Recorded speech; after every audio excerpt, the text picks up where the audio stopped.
자, 그 군 인사 얘기는 그 정도 하고, 예. 자, 이제 또 우리 현안이 이제 북한 미사일인데, 요 예. 문제도 아마 대변인 하시면서 예. 늘상 뭐 겪으신 일들이잖아요. 그렇죠, 사실 그렇죠. 뭐 예. 북한 눈앞에서. 미사일 날아올 때마다, 예, 예. 예, 그때마다 뭐 대처를 어떻게 하고, 네. NSC하고 어떻게 또 뭐 연계하고 그죠? 예. 그런 긴박한 그런 순간들도 많았을 텐데, 윤 정부 들어와서는 이제 두 번째 예, 예, 예. 초대형 미사일 날렸죠. 방사포 세 발 하고요. 예. 그다음에 이번에 또 저 ICBM하고 단거리 탄도 미사일 두 네, 발. 이번에 미사일 세 발인데 예. 단거리가 두 발, 네. ICBM 예, 화성 화성 17형. 17로 지금 예, 추정되고 추정되고. 있는 거를 이제 했죠. 예. 자, 그러면 올해 들어와서만 벌써 뭐 여섯 번째 시도를 했다는데 뭐 실패한 것도 있다고 보고. 자, 윤 정부 들어와서 두 번 이게 날린 게 어쨌든 심상찮아 보이는데 이걸 우선 좀 어떻게 봐야 될까요? 일단 그 북한 입장에서는 윤 정부가 들어왔을 때 어떤 행동 패턴을 보일 거다라는 거를 예측하고 있을 겁니다. 하지만 이제 미사일 도발을 통해서 이거의 어떤 관음자를 좀 살펴보는 게 아닌가 하는 생각이 들어지고요. 그다음에 초대형 방사포 같은 경우는 사거리가 약 500km 정도 날아가는 전적으로 이제 한국 공격용이 되겠고요.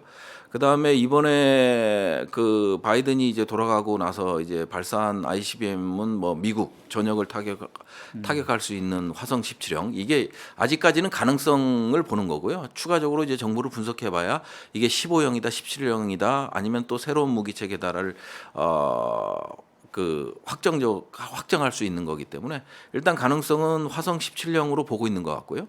이것도 역시 이제 미국 전 미국 정부를 타격할 수 있는 능력. 그다음에 이제 그런 관점에서 봤을 땐 상당히 미국한테는 이제 위협이 대상이 되는 거죠. 여기에 이제 다탄두 기능까지 갖추고 있고, 그다음에 이제 텔을 이용하고, 그러다 보니까 이제 은밀 공격이 가능한 그런 무기 체계이기 때문에 북한 입장이나 미국 입장 그리고 한국의 입장에서는 솔직히 북한 미사일의 게임 체인저. 네. 가장 진일보된 미사일 발사에 성공한 게 아니냐, 뭐 이렇게 보고. 자, 그렇게 보면 윤 정부가 초반부터 사실은 상당히 그 안보 어떤 그런 위협에 직면한 예. 건데. 예. 자, 이게 이제 뭐 아시다시피 이제 바이든 대통령이 와서 이제 한미일 군사 동맹, 네. 그 네. 어떤 그런 걸 또 강조했잖아요. 그렇죠. 예. 군사 협력, 예. 동맹이라고 아직까지 뭐 표현할 수는 없을 것 같고. 예. 자, 이 부분에 대한 또 반발도 있다고 봐야겠죠. 아무래도 이제 결국은 지금 보면 뭐 그 국제기구 유엔의 안보리의 역할이 그냥 유명무실화 됐지 않습니까? 중국과 러시아가 우리가 이제 북한이 미사일 쏠 때마다 문재인 정부에서도 이제 대북 제재 결의라든지 의장 성명 채택이라든지 이런 걸 시도해 왔지만은 결국 중국과 러시아의 이제 비토권 행사 반발로 인해서 반대로 인해서 실현되지 못했고요. 지금 현재 또 우크라이나 전이라든지 그다음에 중국과의 어떤 남중국해 대만 문제라든지 이런 것들이 지금 상당히 극렬하게 대립하고 있는 상황이기 때문에 유엔 안보리가 제대로 작동할 것 같지는 않습니다. 그러면은 이제 미국 입장에서 봤을 땐 결국 일본이 중요하잖아요. 일본이 이제 동아시아 전략에 있어서 핵심적인 역할을 하고 있고, 그러다 보니까 이를 일본을 중심으로 한 어떤 한미일 삼각 안보 협력을 강조할 수밖에 없는 입장일 거예요. 사실 그게 지금 포인트죠. 예, 일본을 중심으로 한. 그렇죠. 그죠? 그거를 이미 바이든 와서 예. 바이든이 이제 그 모습을 보여주고 갔잖아요. 예. 그러니까 이 부분에 대해서 사실 저희가 많이 좀 경계해야 될 부분도 있는 네. 건데 네. 우리 보수 진영이나 윤석열 정부가 그 부분에 대해서 너무 좀 아니한 판단을 하는 건 아닌가 이런 그래서 걱정도 있는데. 한미 협상에 있어서 가장 중요한 게 뭐냐면 그 협상력 상실이 가장 우려스러운 부분이거든요. 우리가 뭐 전략자산, 뭐 상시전개를 협의한다. 일단 뭐 이런 레토릭들이 많잖아요. 근데 이제 그런 것들이 결국은 우리한테는 비용으로 돌아올 거라는 거죠. 비용으로 돌아올 거고, 그 비용이 뭐냐? 비용 청구서가 뭐냐 하면 아마 일본 문제도 들어 있을 겁니다. 그 미국이 만일 요구했을 때, 그리고 북한은 계속해서 상시 도발 수준을 올리고 이런 상황에서 비용 청구서가 오면 우리는 거부하기가 좀 어려운 상황으로 가지 않을까 하는 우려가 있는 거죠. 그래서 지금 현재까지는 미국을 중심으로 한 어떤 한미, 미일 이런 구도가 형성됐다면 앞으로 전개될 지금 현재 전개되고 있는 거는 한미일과 북중러 간의 어떤 진영 대결이 새로운 진영 대결이 조성되고 있는 게 아닌가 하는 우려가 좀 있는 거죠. 예. 자, 그게 어쨌든 뭐 이제 윤석열 정부의 안보 기조하고도 좀 관련이 돼 있는 것 네. 같은데 이미 뭐 대선 과정에도 뭐 선제 타격론 운운해가지고 네.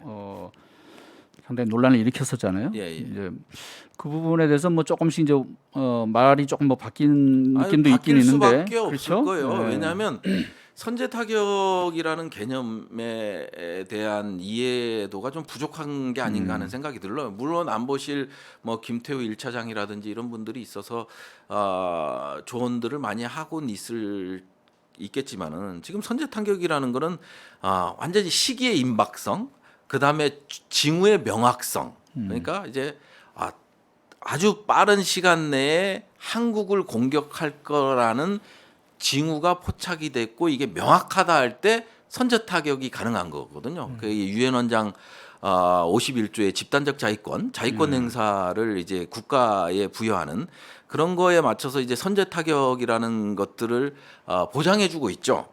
하지만 이제 북한 같은 경우는 과연 이게 한국을 향해 쏠 거냐, 미국을 향해 쏠 거냐 이런 징후의 명확성이 북한이 얘기하지 않는 한은 확인할 수가 없어요. 그리고 뭐 쏘는 거야 뭐 최단 시간에 식별하지만 이게 뭐 동해상으로 날아갈지 필리핀 영해로 갈지 공해상으로 떨어질지 이거를 예측하기가 어렵거든요. 그러니까 선제 타격은 힘들고요. 그 다음에 전자권 자체가 이제 그 연합사령관이 행사하고 있는 지금 연합 지휘 체계 구조에서 과연 대통령이 선제 타격 결심을 한다고 이게 가능할까? 그것도 구조적으로 어려운 부분이죠. 그러니까 이제 그거는 일종의 진짜 이제 그 반쪽 국민들을 위한 레토릭. 선거용 레토릭에 불과하지 않았나. 막상 와보니 그런 것들이 구조적으로 어려운 거를 아마 파악하지 않았을까 하는 생각이 들고요. 아마 뭐 네. 일부 국민들 보시기에 속은 시원할 수는 있을 거예요. 그렇죠. 뭐 문재인 정부에서 맨날 뭐 북한 눈치 보고 뭐 끌려다닌 거 없고 또 북한은 자기 마음대로 행동하는데 네. 우리 정부는 맨날 그래도 뭐 달래려고 맨날 그러고 뭐 그거는 뭐 저는 동의하기 어렵고요. 일단은 그 프레임으로 계속 지금 정부에서 가고 있는 것 같아요. 오늘 김태호 어제인가요? 오늘인가요? 김태호 뭐 이렇게 미사일과 관련된 3원칙을 내세웠잖아요. 예. 그런 것도 보고 있으면은 뭐 우리는 방사포다, 뭐 예. 그다음에 미사일이다, 뭐 ICBM이다 다 얘기하겠다부터 시작을 해서 그 세 번째는 반드시 뭐 대응하는 뭐 그런 게 있대요. 아니 이제 저 군사적 조치를 취하겠다라는 게 상당히 위험한 발상이거든요. 그러니까요. 이게 위험한 발상이라는 게 뭐냐면요.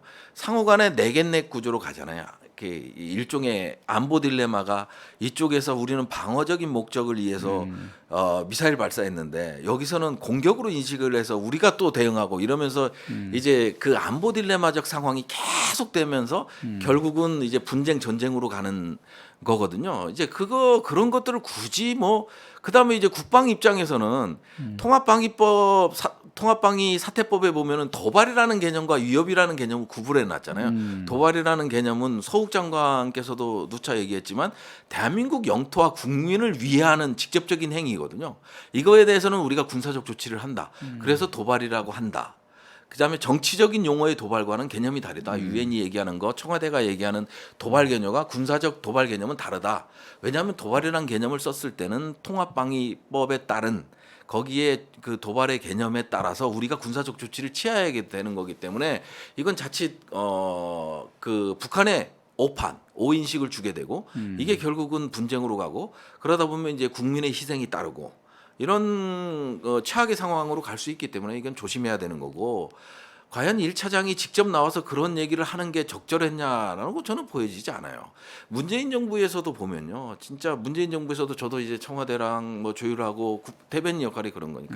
그다음에 이제 우리 국방부랑 합참이랑 이제 조율하면서 느끼는 거지만 소리 없이 갔어요. 소리 없이. 그러니까 미사일 개발부터 시작을 해서 그다음에 우리의 대응 이것들이 이제 상당히 남북 관계에 있어서 평화라는 담론이 존재했고 목표는 똑같아요. 결국 국방이라는 거는 지금 윤석열 정부도 마찬가지고 문재인 정부도 똑같아요. 결국은 평화를 뒷받침하는 힘인 거거든요. 평화를 뒷받침하는 힘인데 이게 방법적인 차이가 있는 것 같아요. 수단과 방법의 차이가 있는 건데 이제 문재인 정부에서는 이제 로키로 가면서 국방력을 극대화시켰던 반면에 이제 그 윤석열 정부에서는 하이키로 가면서 과연 국방력을 극대화할 것인가는 좀 지켜볼 문제인 것 같아요. 예. 그러니까 이게 요즘 이렇게 지금 상황을 보면 예. 그 이명박 정부 때 그때도 그 대북 강경파들이 전면에 포진해 있었잖아요. 그렇죠. 예. 또 하나같이 군대 안 갔다 오신 분들이 네. 또 그 목소리가 크셨는데 예. 자 어쨌든 그때 이제 뭐 연평도 포격 사건이 나고 했을 때 그 허둥지둥하던 모습들 제대로 대응도 못하고 그렇게 뭐 아주 뭐 북한이 도발을 하면 아주 그냥 뭐 박살낼 것처럼 얘기하던 예.